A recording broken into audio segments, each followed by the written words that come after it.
Welcome back to Sustainability Stories podcast, sponsored by Sustainability Kiosk. Sustainability Kiosk is a platform to support with your operational emissions reduction across energy, water, food and waste, and consumables. I'm your host, Radhika Arapally, and join me as we interview global leaders in hospitality, solution providers, changing the landscape for sustainable hotels. Subscribe to our newsletter on Sustainability Kiosk, as we intend to send you only the latest information as we do more of the good stuff. Hello, welcome back to Sustainability Stories podcast. I'm your host, Radhika Arapally. Today, we're going further afield to speak to Jacqueline Kneebone from 100 Shoreditch London Hotel. So 100 Shoreditch is part of Lower Group, and Jacqueline heads the ESG Sustainability Department. They've got 7 hotels and 100 Shoreditch is one of them. And as part of Green Collection Hotels, it's a privilege that we have Jacqueline to share with us the journey for 100 Shoreditch, which is on Shoreditch High Street, and also her personal story, what is sustainability to her.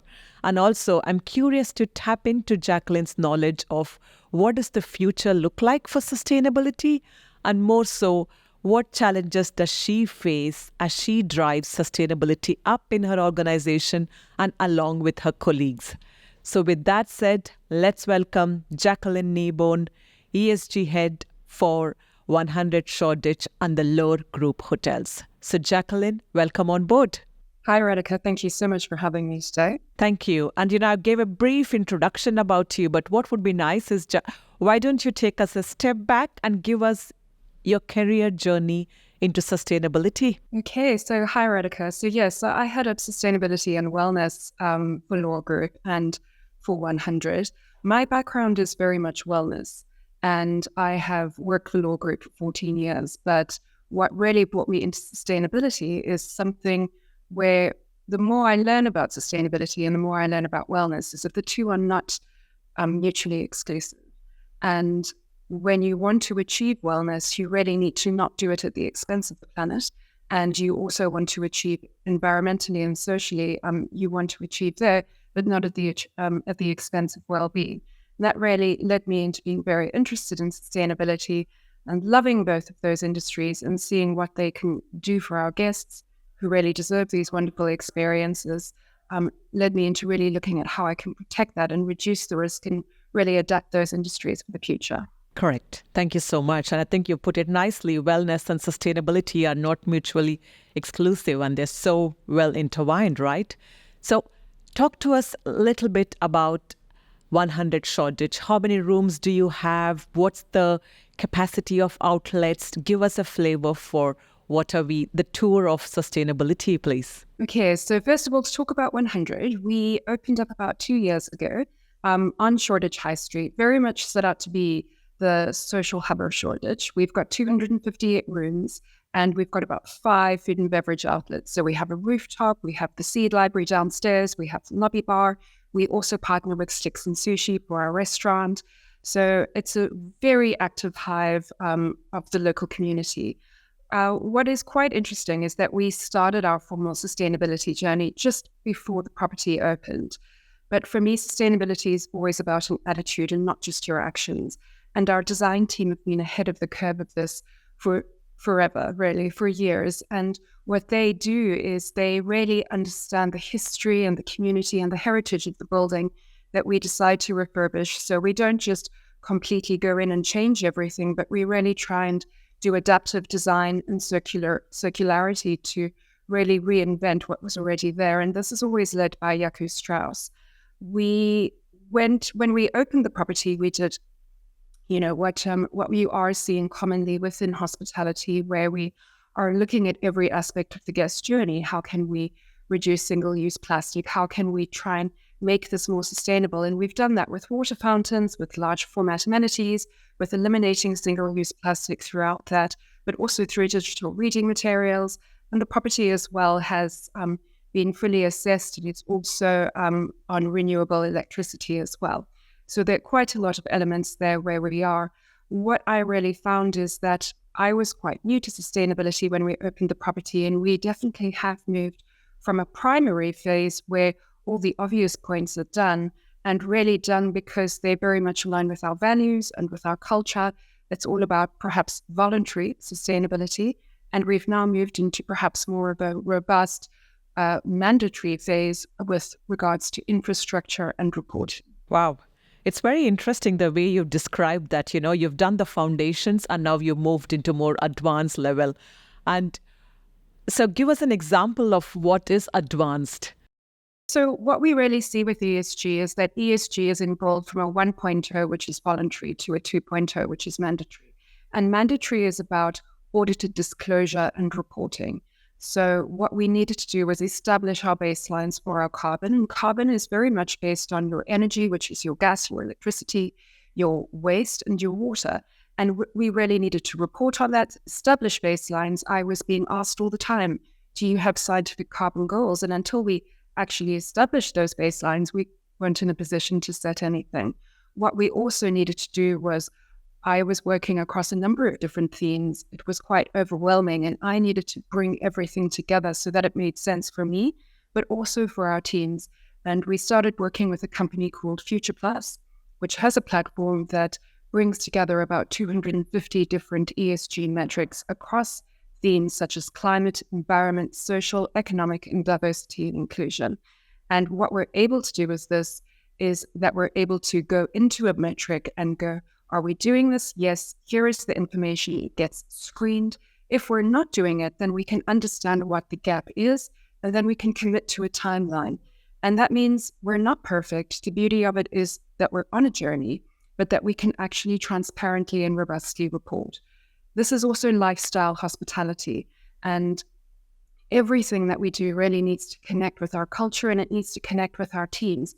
So it needs to be simplified and it needs to be tangible for those that are going to eventually have to really change business as usual and change the way they do things. But it also just needs to be something that they can understand.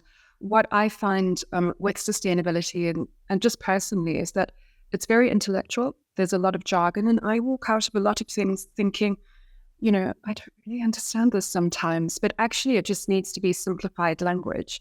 And the more we do that, the more we connect with our teams. And if we don't do that, then we're going to fail because we'll leave them behind, and then our business will be left behind as well. So that full disclosure, that mandatory reporting that eventually gets audited, that is financial grade, and actually reported by accountants is where we need to be. That's wonderful, Jacqueline. I think you've touched in now when you said sustainability has so many jargons. And it's true. And I think for some people starting on the transition into green hospitality, it's quite challenging. We've got the alphabet soup, and especially when you talk about mandatory frameworks, it's got all the more jargons coming in, right? So it's been a steep upward learning curve for you, I'm sure. So personally, I'm also interested to hear, how did you upskill yourself to be able to deliver to this? And also, how do you bring your team and, your upward stakeholders, everyone on the journey for this measurement and reporting? So, well, I feel like I've been studying since day one. Every day is a learning curve. What is wonderful about the work that I do is that I get to meet incredible people who are at the forefront of these challenges, both for the good of others and also environmentally. So you're constantly around. It's a very cynical environment because of what we need to achieve. But actually, there are people at the forefront that are doing incredible things, and I get to learn from them. But I've also had to do a number of different courses to upskill myself. And I'm currently actually participating in the ESG executive program with King's College, which is the first of its kind, and for hospitality, where we're learning about green finance, we're learning about the law, we're learning about marketing for ESG. It is with some of the most qualified and talented professors globally. So I'm able to learn from them, but also from colleagues who are attending the course as well. I think with the ESG environment, it's nascent, it's evolving, and the call is very urgent. However, a lot of what we're learning is also evolving. So you just have to be in a very ready frame of mind to constantly learn and to ensure that you're imparting that knowledge. I'm very much supported at law with meetings with presentations where I've got to give updates to all of our general managers, to our leadership teams, and to our property teams. And I find by just breaking it down and going, this is what I'm doing, this is what it means, and this is what it means for you in your role, that really does help. And we're finding that people are really now understanding sustainability, which is great. We also do training within our induction days. So there's about 45 minutes of ESG training for everybody that comes on board as well. Perfect. And the course that you mentioned, is that specific for hospitality industry, for the sector that we are in? It's specific to hospitality globally. Wow. And could you... And for the C-suite, who are trying to make these decisions, for the decision makers that really need to impact this change. Make no mistake, it's a very, very technical subject. That there's no silver bullet to just quickly understanding it and then moving on. It's a technical subject, and one really needs to understand how to make the right decisions so that you're not greenwashing, so that you're doing the correct disclosures and getting them audited and meeting the timelines. Right. And how long is the coursework? About 6 months. All right. I should probably include, because you've spoken such good length about the course, I'd probably include that into the show notes. So for those who are listening and want to get more into it, of course, I'll include Jacqueline's LinkedIn message in there along with the course link, so you could check it out for yourself. And I think upskilling is so important when it comes to sustainability, and good to have few recommended ones that we could actually take forward. What is really special about this is King's Business School have partnered with the EEA, or the Energy and Environmental Alliance, who are very much the sort of global alliance of lodgers, hospitality investors and operators, which are really trying to support everybody to a net zero. So they're partnering and they're working with them to make sure that all of that information is relevant. Right. Okay. Perfect. And with regards to the coursework you're doing, championing on the job, when you put the lens of future, what does future of sustainable hospitality look like to you? Okay. So I think there are a number of challenges that hospitality are facing at the moment.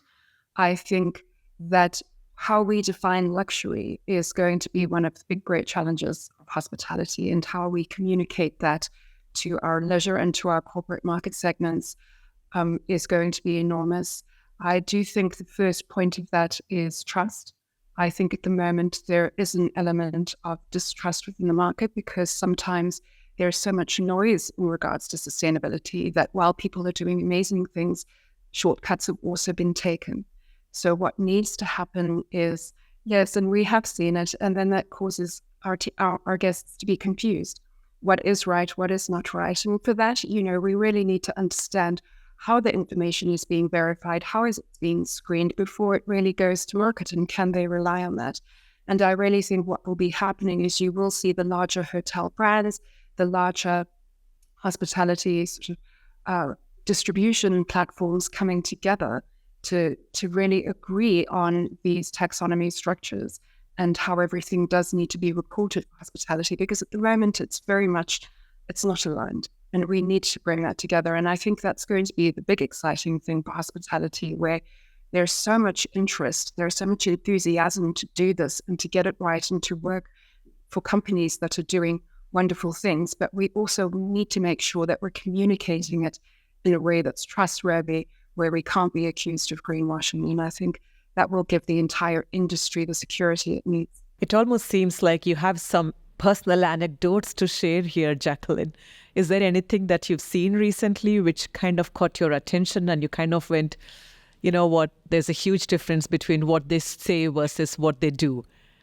Anything that you can share? I think we see it in a number of different areas when, and we can look at the carbon market, for instance, which is the carbon market is very simply the transaction of carbon credits that are used for offsetting.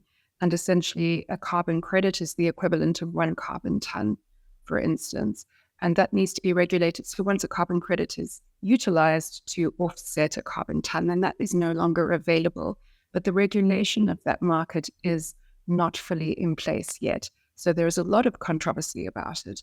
And whilst I do believe that the carbon market is something that is definitely needed for the transition, because we do need that private finance in order to have that global transition, we need that regulation to come through, which is why, as a hospitality business, when we're trying to look at what can we do to create more responsible stays, that's not something that we've been able to go ahead with. Speaking of future ahead, Jacqueline, is there anything that has been innovative and some technology that's caught your attention that's worth a shout out to?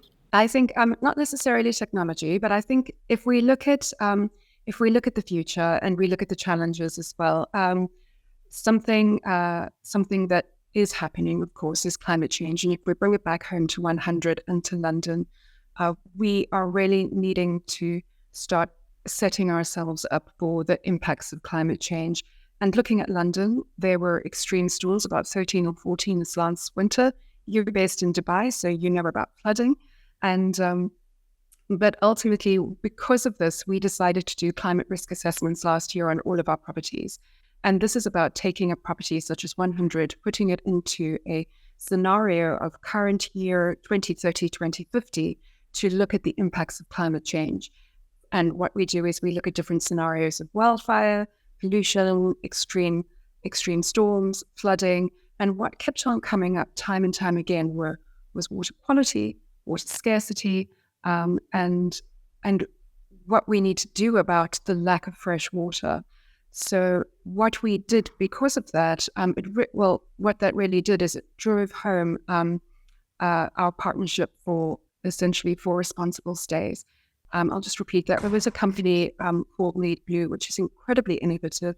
They're a Netherlands-based foundation, and they are committed to clean water and hygiene for all. And because water scarcity is on the global risk index, nobody really understands that, few understand that better than they do. And they deliver audited water projects in developing countries that are supported by funds from people within developed countries. What's quite different is that they actually work with their businesses to offset the water that they are providing. So their water audit projects have a commitment of 100 liters of water for every 5 cents that is spent. And that enables a family of 4 who are essentially using about 20 liters a day to have water for a day. What we have done is we've decided to work with them, and we have committed to every occupied room night across Law Group at 100 to donate 100 liters of water. And at the end of the year, that really kind of is the equivalent of about 42.7 million liters of water. What that really means is that 600 people will get water every single day for a period guaranteed of 10 years. And that's what we can make tangible. That's what we can bring to life. And we can do that because it's audited. But what is quite special is that because we're doing this, we're also gently messaging our guests and trying to educate them about water use. We're also educating our teams and doing training about water use back of house. And hopefully at the end of the year, we can actually offset this so that we're changing behaviors. We're making water scarcity a conversation right now, but we're also supporting countries that have this already as an issue. Beautiful.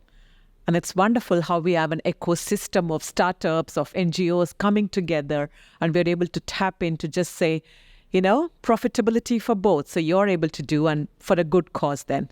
That's wonderful to hear. Anything further you can share? I think I saw on LinkedIn recently the work that you did with the community. Yeah, I'd love to talk about Earnt. Earnt, right? Yeah. I would love to hear more on Earnt. Such an innovative company that are led by Lauren and Lavina. And what they are really doing is they are bringing together the consumer, they're bringing the brand, and then they're also bringing together the causes of what a brand is committed to. So for instance, what that means at Law Group is we are looking at our guests, that our loyal guests that love our hotels, and we are incentivizing them with experiences within our properties if they can commit to a cause that is important to us and volunteer their time.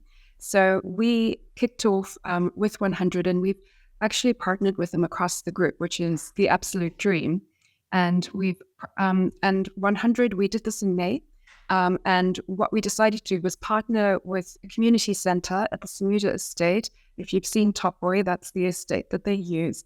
And that's in East London. But this community centre is utilised by 200 people every week across a diverse range of age groups and cultures.